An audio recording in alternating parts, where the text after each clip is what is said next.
Class വരെ അങ്ങനെ പ്രത്യേകിച്ച് ദൈവാരാധന ഉണ്ടോ എന്ന് ചോദിച്ചാൽ എനിക്ക് അറിയില്ല. അച്ഛനും അമ്മയും പറയുമ്പോൾ പ്രാർത്ഥിക്കും, ദീപം വെച്ച ജപിക്കും, സന്ധ്യയ്ക്ക്, ഇത്രയൊക്കെ തന്നെ ഉണ്ടായിരുന്നുള്ളൂ എൻ്റെ ഒരു ദൈവവിശ്വാസം എന്ന് പറയുന്നത്. അമ്മയും അമ്മയുടെ അച്ഛനൊക്കെ ഭയങ്കര ദൈവവിശ്വാസി ആയതുകൊണ്ട് തന്നെ ഞങ്ങളുടെ സ്കൂൾ വെക്കേഷനിൽ ഞങ്ങൾ അധികവും പഴനി അല്ലെങ്കിൽ മൂകാംബിക, ഗുരുവായൂർ ഇതുപോലത്തെ സ്ഥലങ്ങളിലാണ് പോയിട്ടുള്ളത്. അതുപോലെ ഒരു ദിവസമാണ് 7ാം ക്ലാസ് പഠിക്കുന്ന വെക്കേഷനിൽ ഞാൻ മൂകാംബികയിൽ പോകുന്നത്. അത്രയും ചെറിയ കുട്ടിയായിരുന്നു എനിക്ക്. വേറെ ഒരമ്പലത്തിൽ നിന്നും കിട്ടാത്ത ഒരനുഭൂതിയാണ് മൂകാംബികയിൽ ചെന്നപ്പോൾ ഉണ്ടായത്.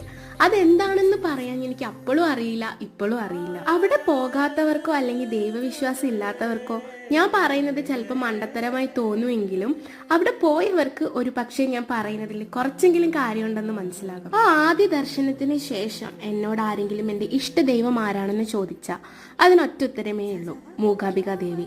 പറ്റുമ്പോഴൊക്കെ അവിടെ പോയി പ്രാർത്ഥിക്കാനും പറ്റാറുണ്ട്.